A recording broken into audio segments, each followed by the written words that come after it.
We've often talked about biblical studies, and some have a feeling that it's some sort of esoteric book that people ought to buy. It's consistently the world's bestseller, but ought not to read. It's difficult reading, and so consequently we have a whole host of new translations coming out trying to make things more readable. While it's difficult reading, for me it's the most fascinating reading in the world. It's a detective story, it's a historical novel, it's a theological work, it's a philosophical work, it's a sociological study, it's psychological in the depths of one's understanding of human existence. It goes to the very core, hard core of values. It talks about man's response to God and God's response to man. It explores the hidden recesses of our own existence. And it provides an opportunity not only for great fun, but great search. For each one of us in our lives, make decisions continually, even if we decide not to decide. We are constantly faced in every single aspect of our lives with moral, ethical decisions that we can postpone, not make, allow to happen without our own control, make on the basis of some psychological or hidden thing that happened during toilet training as a youth, or look at in terms of the ethical, moral, spiritual values that we as a Christian church proclaim. I worked at some length on the Latin phrase which you find at the top of your bulletin. It's a legal phrase. It is translated in the legal terminology rather nicely. It is safer to be deceived than to deceive. That is an absolutely beautiful phrase for the attorneys. It does not speak to the heart of the moral. In order to be more in tune with what that phrase actually says, I took the word titius, which means safer, more prudent, and translated it that way. It is more prudent to be deceived than to deceive. But in the moral spiritual, I wanted to put in it is better to be deceived than to deceive.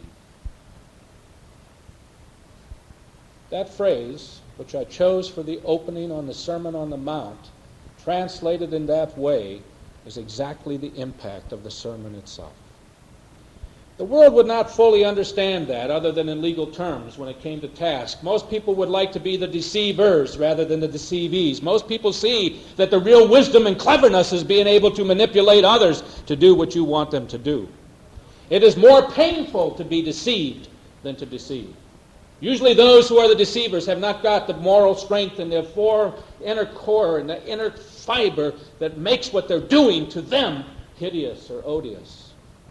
But the one who is deceived suffers in at least three ways. Not only because they themselves are deceived, and nobody likes to be deceived, lied to, cheated upon, made a fool of, but because if they are morally attuned, they are unhappy that the other individual has to deceive. When they look at a world at large that the Christian church has preached to for 2,000 years and has not been able to move away from the idea that an open, honest, human, loving relationship is still the best. And they suffer there as well. And the entire impact of what the Sermon on the Mount is all about is caught in that phrase. That there are times when you begin to look at the world, and as you look at the world tells you over and over and over and over again with all kinds of clever, interesting phrases that sort of hit to the real core of what people hold. Do unto others before they do unto you. The golden rule is reinterpreted in much of the world today. He who has the gold rules. Whether it be black gold out of the sands of an Arab country, or the gold out of the sands of Africa. The world is not ready still, and we're in a concept right now where people who are running for the highest office in this country are proclaiming their religious born-againness. I find it ludicrous that an individual who is a member of a Presbyterian church that they claim to see him on maybe once a year is now the key person from certain conservative circles. An individual for whom church has never meant anything is now a born-again president candidate. It's ludicrous. It's even more ludicrous when you take a hard look at what is going on in the world. One of the problems that we face, and it's one that Mr. Carter has faced in his recent 4 years in particular. And it's a problem which is raised by the Sermon on the Mount. When Jesus talks about doing unto others, quoting from Deuteronomy, as you would have them do unto you, when Jesus talks about forgiving others, when Jesus talks about going the second mile, when Jesus talks about if somebody sues you for your cloak, your coat, give them your total garments, your overcoat as well. When Jesus talks about when somebody does something to you, turning the other cheek, all things which the world itself would not want you to do, what does he mean? Is he serious about that? Do you really believe that Jesus wants you to turn the other cheek when somebody's angry with you?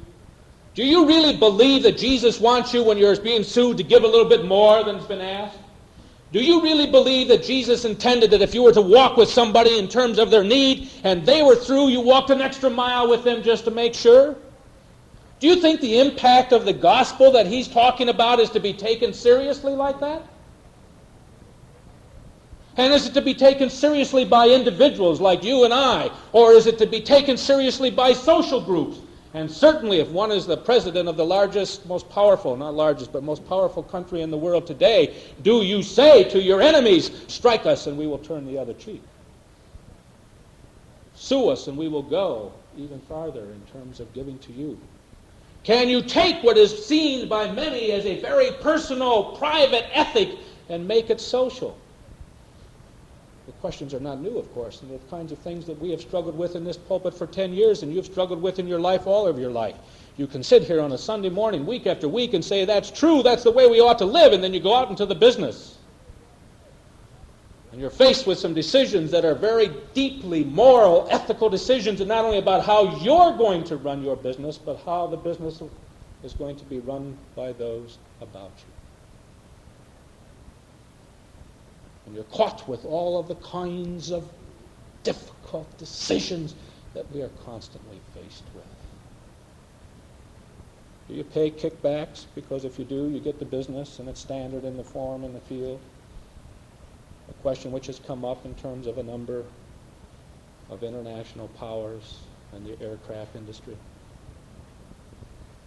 It's come up in a number of other places too, but they've become famous by it.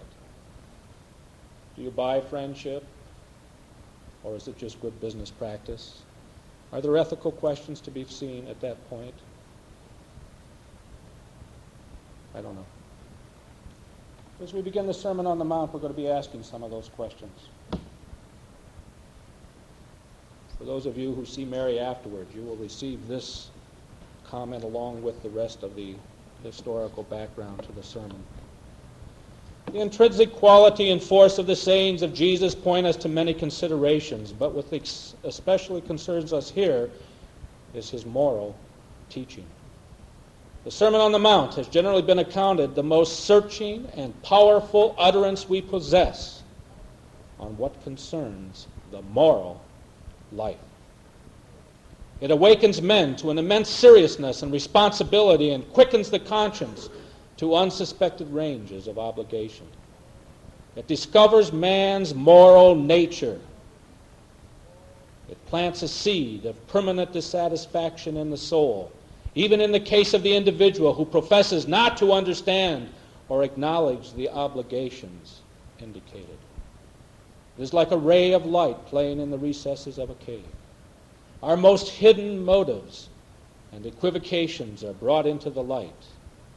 Woe to him indeed who once hears or reads these words, for they are so formulated and proclaimed that the obligation they impose is self-evident, and one can never thereafter free oneself of their burden.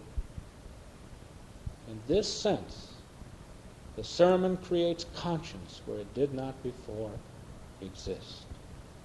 The sayings compel us to confront and do homage, not to what the natural man but to what the Spirit demands. And this, listen to this phrase, and this makes for pain, for inner division, and for faithful consequences.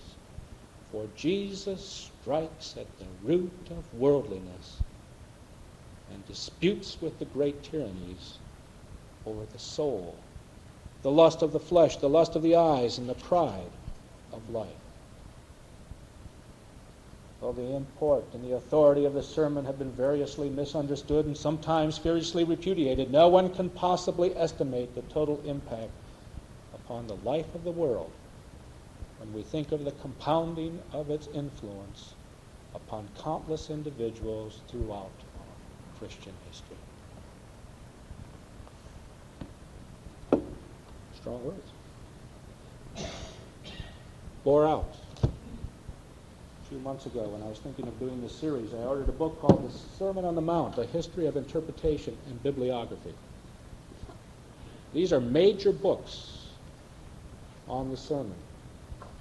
Over 100 pages of books on the Sermon on the Mount, specifically seeking to understand the impact of the teachings of Jesus in life. Those books spell out a wide range of interpretations regarding the sermon.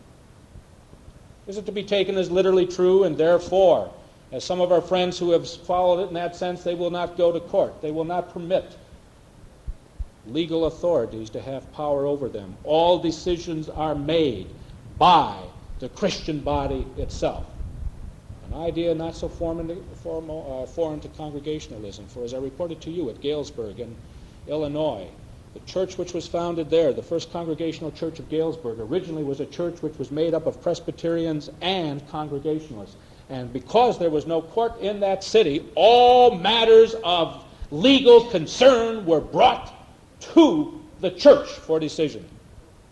The Presbyterians in the church would meet as a session, and that elected body as the session would make a decision between people who were warring one with the other.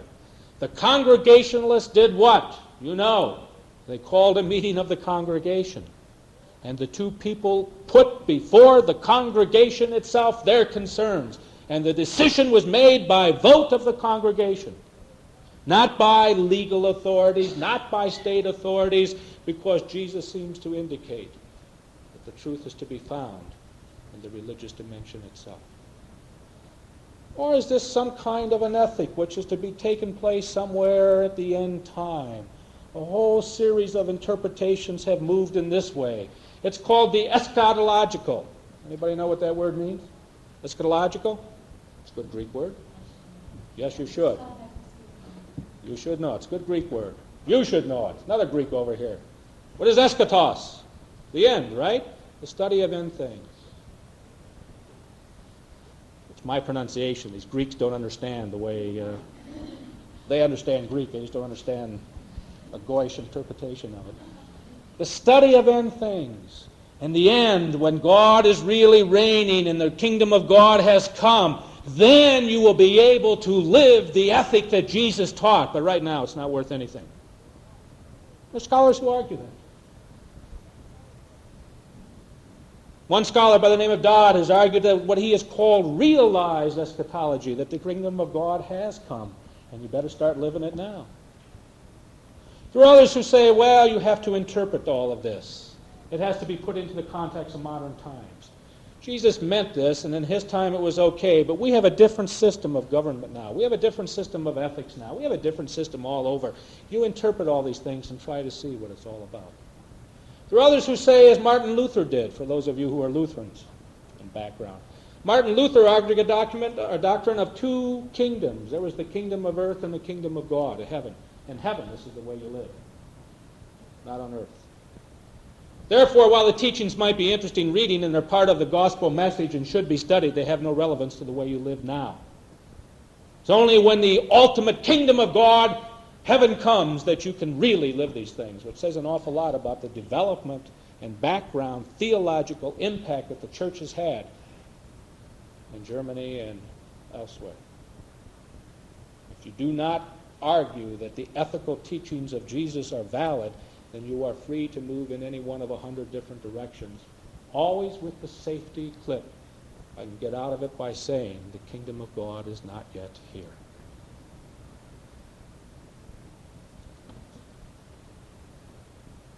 But I want to approach the Sermon on the Mount, and I want you to know the background and why I'm approaching it the way I am. I'm going to approach it as scholarly and open a fashion as I can. Those of you who read Greek, bring your Greek New Testaments next week. Those of you who read other languages, bring the Bible in a different language. I don't care what it is. Those of you who have favorite Bibles, bring them with you. It'll be a shock. If certain people in this denomination of ours saw you walking in this church with Bibles, they would fall over in a dead faint. But bring them. I don't care. If you read Hebrew, you read German, you read Italian, you read Spanish, you read French, you read Russian. I don't care what it is. Bring it. Because we're going to sit and talk about the dynamics. We'll do it scholarly, but we'll do it faithfully. We'll discover, as you well know, that the whole concept of blessed, happy, ecstatic are the meek is a total misunderstanding of what that's all about. We always put meek with little, right? Do you ever hear anybody say anything about meek that doesn't have little following it? He's a meek little man. Can't you have a meek big man? Have you ever heard anybody say he's a meek big man? No. Meek little man. Casper milk toast.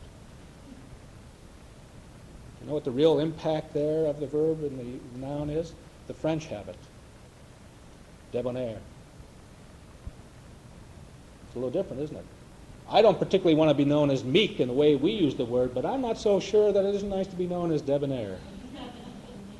He's a debonair preacher. Would not bother me a bit. I don't care if that'd get around. You see, right? That's the impact. Debonair. Knowledgeable. Able to cope. Able to reach out. But able to do it with a core value system that means he doesn't have to do it at the expense of others. What is a debonair person? One who has within himself what is necessary for life. Am I right? A debonair person is never made debonair by what he does against somebody else, but always in terms of his inner self. I wish kids were debonair. I wish kids were taught to be debonair and be themselves and not have to live according to the pressures of peer groups out there. I wish businessmen could be debonair and be taught to live within themselves and have the core value within themselves and not the pressures of groups that are out there. See why last week's sermon tied in when we talked about false images and images which kept people away and made people think about things that they really aren't? I forgot last week to bring you a plaque. I wanted to. Didn't intend to get into it this week, but I happened to stumble across it in a stack of papers. It's a plaque that has been sent to me, and it says on it, James R. Lyons is a member in good standing of the National Speakers Association. Aren't you impressed with that? You ought to be. The National Speakers Association. There are now over 1,000 professional speakers across America who are part of this association. Nobody's impressed, but they know it's a hooker. Yeah, you see, you guys know me too well. You know I'm going to hook you. To become a member of the National Speakers Association, you send in $100 in a form. You designate whether you're a professional speaker or not, and that's all they do. They take your $100, they send you out this plaque, and once a month you receive some literature and information. And you have the right to put at the bottom of your stationery or wherever else you want to put it if you're doing this kind of a thing, member of the National Speakers Association. It is useless. It has nothing to do with standards. It has nothing to do with ability. It has nothing to do except with fluff image. It looks good. And for the uninitiated, wow, to be a member of a national.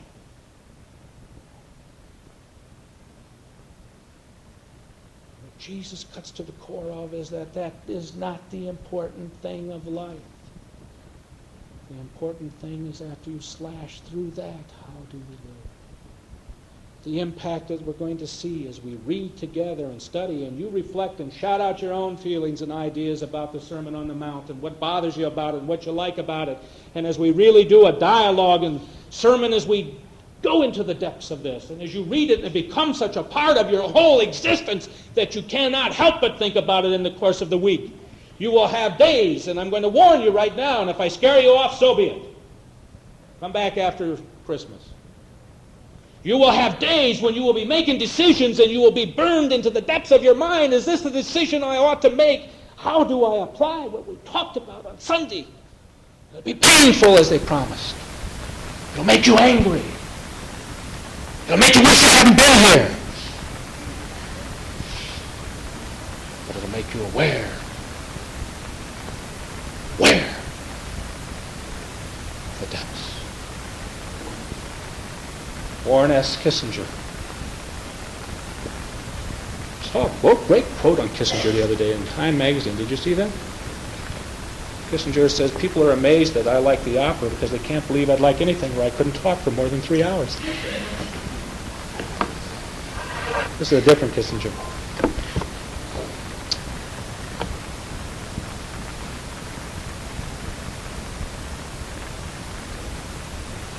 Well, the critical and historical questions of the Sermon on the Mount are of special interest in New Testament scholarship. The problem of the sermon's application and contemporary relevance strikes a more universal note. What is the Sermon on the Mount's answer to such basic ethical questions as what ought I to do and be? Around what center of value shall I orient my life? In what sense, if any, can the individualistic demands of the Sermon on the Mount be applicable to the interrelationships between the ethnic, racial, economic, religious, and national communities? Dietrich Bonhoeffer, you all know the name, the famous German pastor of the Confessing Church, who in the last days of the war was put to death, hung in the nude by Hitler's henchmen. Dietrich Bonhoeffer said that the question of the Sermon on the Mount always comes back to keeping, underlined, keeping the commandment and not evading it. How right he was. In the weeks ahead, the interpretations that I offer will not be the final interpretations, and the interpretations you offer will not be either, but ultimately we will be driven back time and time and time again, however we approach with whatever scholarship, with whatever tools of research, with whatever linguistic skills, with whatever historical background, with whatever ability we have to understand the Sitzenleben, the community of the time. As I pour through the volumes that I have in my library, reading the background materials from Judaism, from the Greek world, from the world that is in topsy-turvy in Iran at that time, as we try to provide a background to understanding the teachings of Jesus, all of these things are of value and of interest and excitement, and they are part of the historical chase. But ultimately, as Mr. Kissinger said, we will keep coming back to the idea of how can we keep the moral teachings of Jesus in our own lives. Quite frankly, with prayerful attitude, with the best of our intellectual ability, if with our emotional meaning of the ways, that question is not valuable and most important to us in this church, then I think we ought to close the doors, pay off what we owe, and disband. For in a church like this, where the teachings of Jesus are central to our lives, the question of what would Jesus have us do ought to be central in our conscience. And to take the words of Richard Niebuhr, as we build a core value system that says to ourselves deep down inside and to all who know us, this is who we are and what we stand for and what you can count on and what you can know about us, and this is where it comes from. We can only do it with the kind of careful, intensive, regular debate and study of the teachings of Jesus that have transformed the world to the degree that it has been transformed.